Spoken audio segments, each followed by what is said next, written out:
Hi, you're on the Reddit Confessions channel. There was a candle burning in the bathroom again. Middle of the day, windows shut. Her favorite lavender scent floating through the hallway, like a warning. That's how I knew something was off before she even spoke. Darla always lit that candle when she was about to do something she knew would hurt. I stood there holding a grocery bag with almond milk and her dumb oat crackers, and she just looked at me with this weird calm on her face, like she'd practiced the speech in her head 100 times. She didn't wait, didn't even let me sit down. "Silas," she said, "I'm doing something for me this week. I need clarity.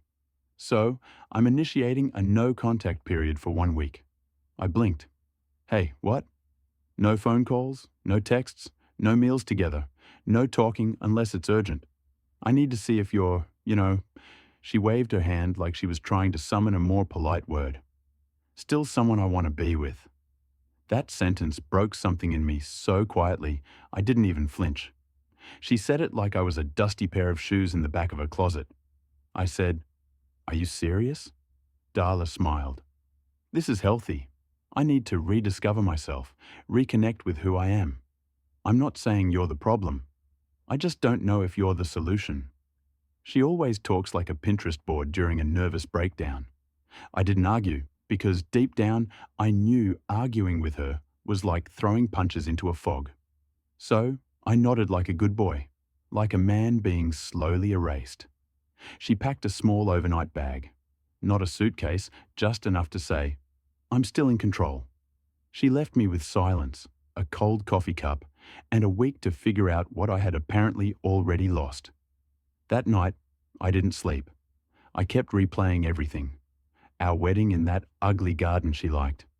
Our cat that died last year. The jokes she used to make when I messed up pancakes. Where did it all go? Was it me? Was I boring? Was I too available? Too emotional? I checked her socials. She wasn't posting. Not yet. But something told me this week of clarity wasn't a solo trip. Then day one, 11:02 a.m. My phone buzzed from Darla. "Can we talk? I made a mistake. I want to take it back." One day. Took one day for her to want it all reversed. But it was already too late because, in that 24 hours, I learned something she never meant to show me, and it made everything worse. By the time I read her message, "I made a mistake. I want to take it back." I was already halfway down a rabbit hole I never planned to dig. See, when Darla left, she didn't take her laptop. And the thing is, she usually never leaves without it. She once drove back 10 minutes in the rain just to grab it before going to a spa day. But not this time. I didn't open it to snoop. Not at first. I opened it to look for the grocery list she had typed out.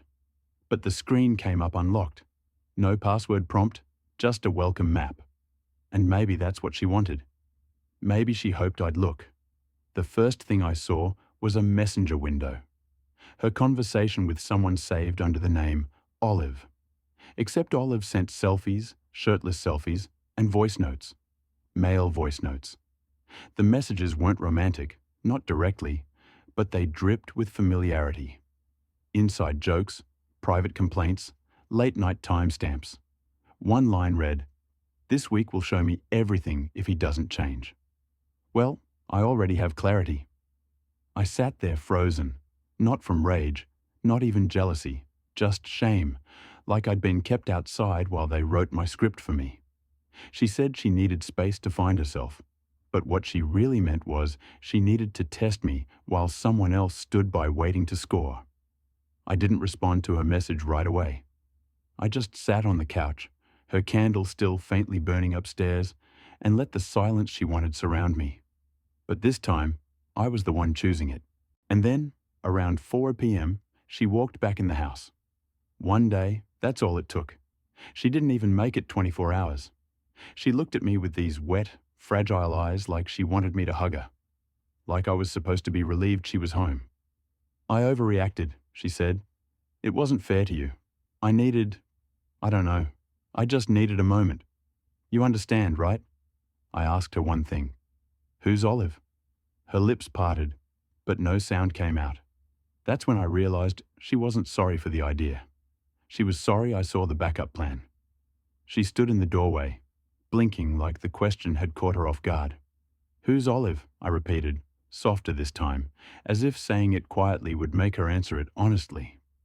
Her mouth opened, then shut like she was flipping through excuses in her head, but couldn't settle on one that wouldn't immediately collapse.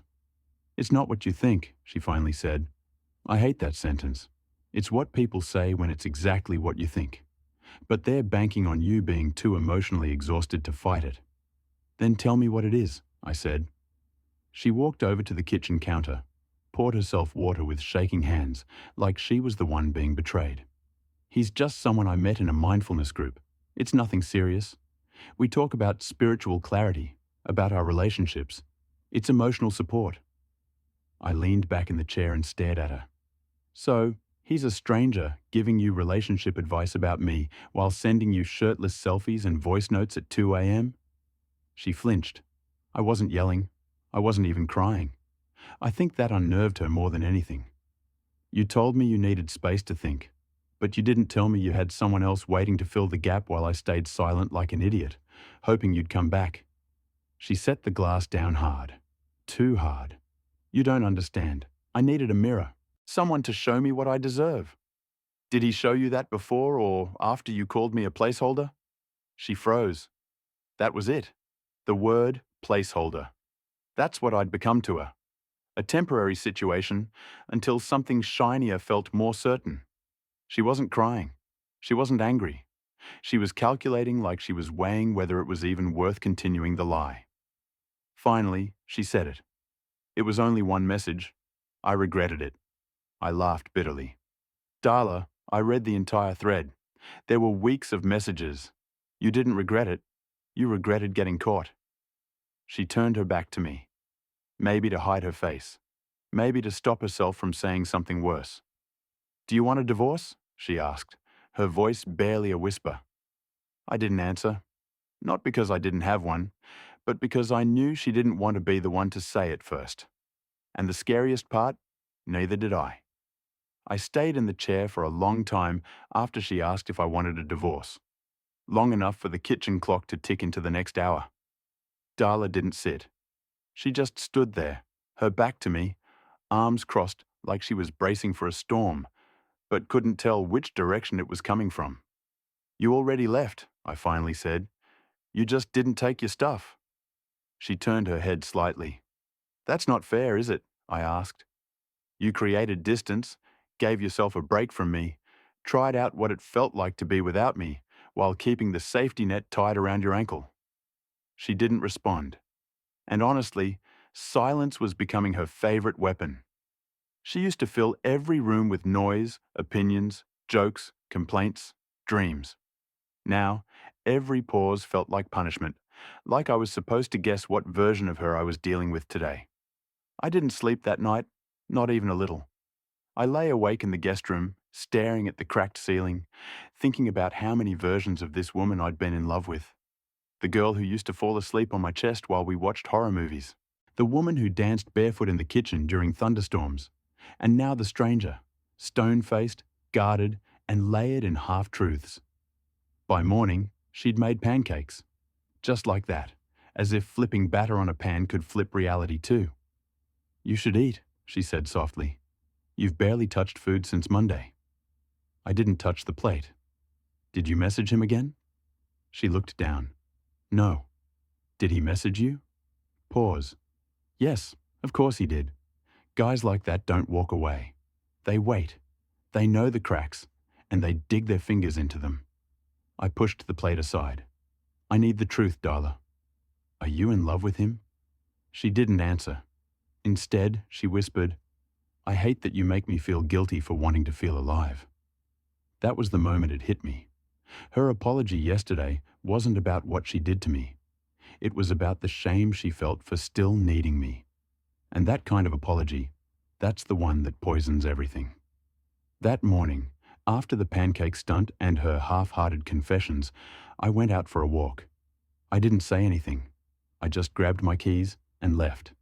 The air outside felt colder than it should have for October, but I welcomed the sting. It reminded me I still had skin.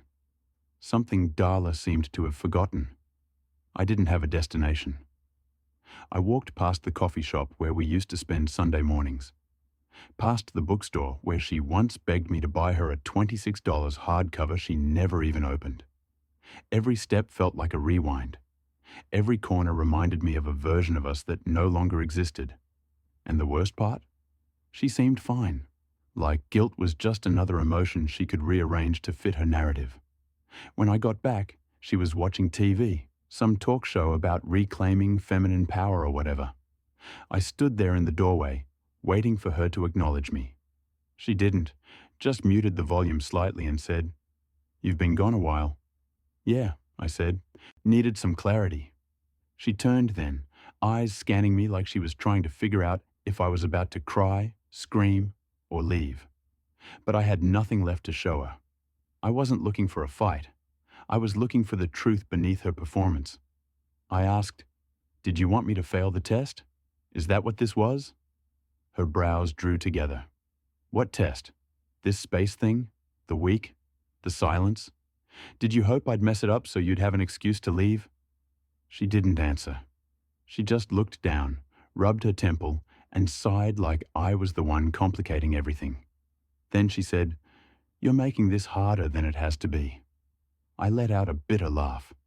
"You gave me 7 days to prove I was worth keeping, but after 28 hours, you already broke your own rule. You didn't even give yourself enough time to pretend you were serious." That stung her, I think. For a second, she looked like she might cry. But instead of apologizing, she said the one thing I never expected. "I thought you'd be grateful I came back." That's when I realized her guilt wasn't meant to rebuild anything. It was meant to silence mine.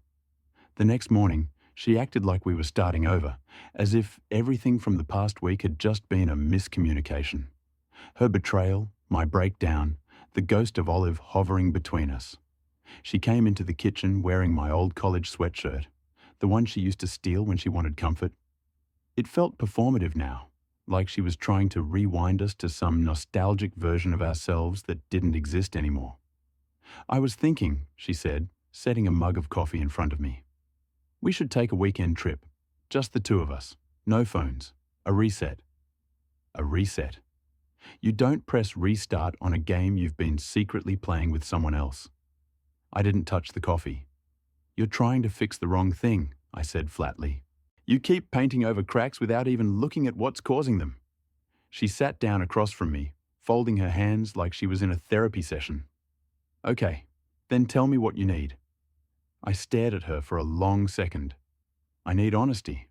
I need to not be plan B while you figure out who gives you more butterflies. I need to know you're not just staying because the affair didn't pan out the way you hoped." Her mouth tightened.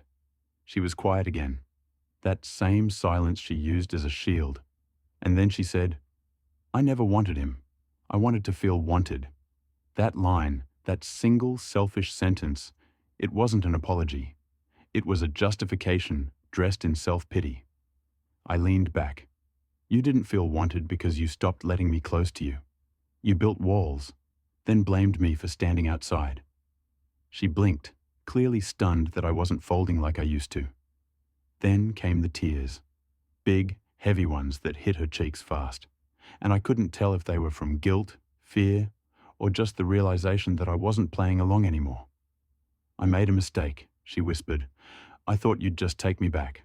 I thought you'd be grateful I didn't leave." That was it. That was her version of remorse. Not because of what she did, but because her plan didn't go the way she imagined. That night, I told her I needed time.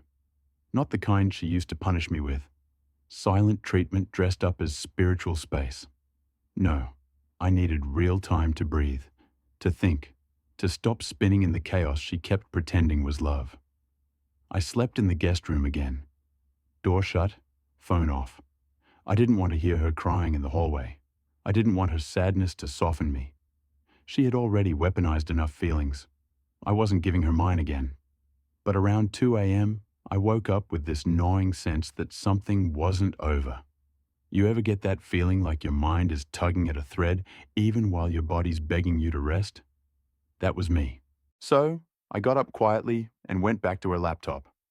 I didn't want to be that guy. The guy who checks, who snoops, who invades privacy.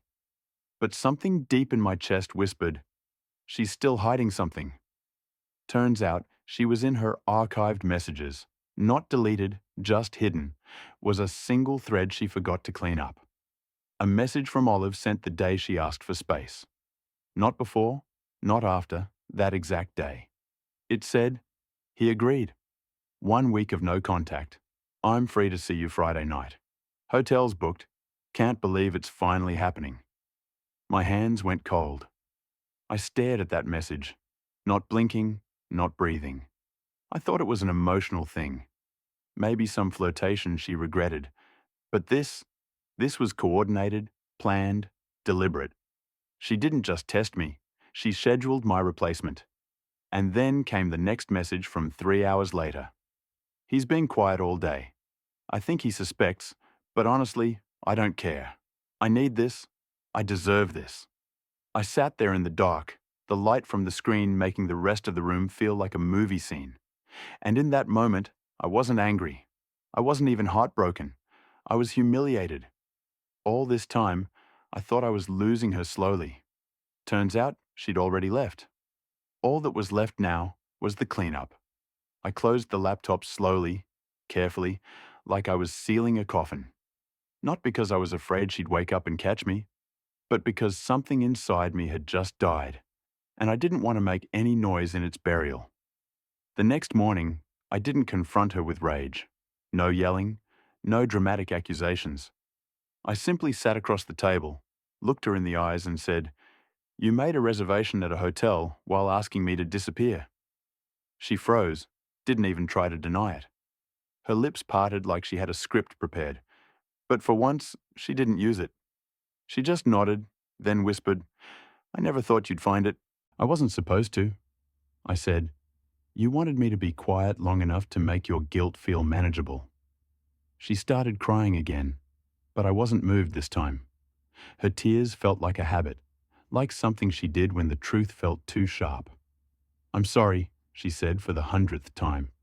"I thought I needed something else. But the moment I got it, it felt empty. I came back because I realized I already had everything I needed. You. That should have made me feel good. Instead, it made me feel used. Still, I didn't throw her out. Not immediately. I didn't seek revenge. I didn't post her screenshots. I didn't burn her clothes or key her car or announce it to the world. I just let the truth sit between us like a broken clock, frozen on the exact minute everything changed. Over the next few weeks, something strange happened. I didn't fall apart. I didn't crumble like I thought I would. I started running again. I picked up a guitar I hadn't touched in years. I started sleeping better, laughing even, not because I was healed, but because I was finally done begging someone to see me. Eventually, Darla moved out. No drama, no legal battle, just quiet boxes and short goodbyes. I haven't heard from her since, but sometimes when I pass that old hotel downtown, I smile.